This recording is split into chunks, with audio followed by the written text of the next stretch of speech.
ফের পাক সীমান্তে গুলির লড়াই, ফের সংঘর্ষ পাকিস্তানের খাইবার পাখতুনখোয়ায়।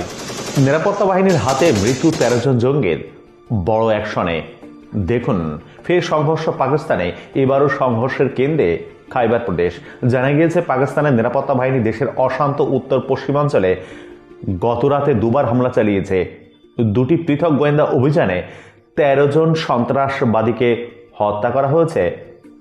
গতরাতে এক বিবৃতিতে বলা হয়েছে, 14 এবং 15 জানুয়ারির মধ্যরাতে খাইবার পাখতুনখোয়ায় এই অভিযান চালানো হয়েছে।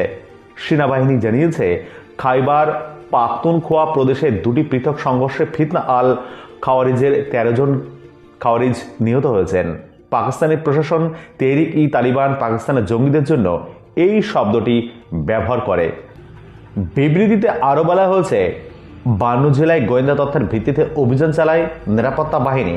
এই অভিযানে 8 জন সন্ত্রাসবাদী নিহত হয়েছে বলে জানিয়েছে নিরাপত্তা বাহিনী।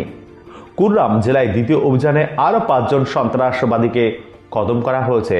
এই সপ্তাহের শুরুতেই বালুচিস্তানের কালাত জেলায় আরেকটি অভিযান হয়। সেই অভিযানে 4 জন জঙ্গি নিহত হয়। সামরিক অভিযান বাড়লেও সন্ত্রাসবাদী হামলার পরিমাণ বেড়েছে পাকিস্তানে। পাক ইনস্টিটিউট ফর পিস স্টাডিজ সাম্প্রতিক এক প্রতিবেদনে দেখা গেছে, 2025 সালে পাকিস্তানে সন্ত্রাসবাদী হামলায় 34% বেড়েছে। পাশাপাশি সন্ত্রাসবাদী হামলায় মৃত্যুর হার আগের বছরের তুলনায় 21% বেড়েছে।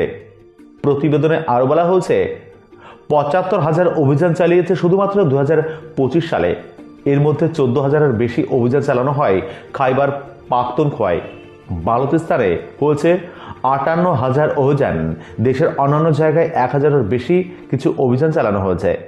পাকিস্তান জুড়ে প্রায় 5,000 সন্ত্রাসবাদীর আক্রমণের ঘটনা ঘটেছে গত 2025 সালে।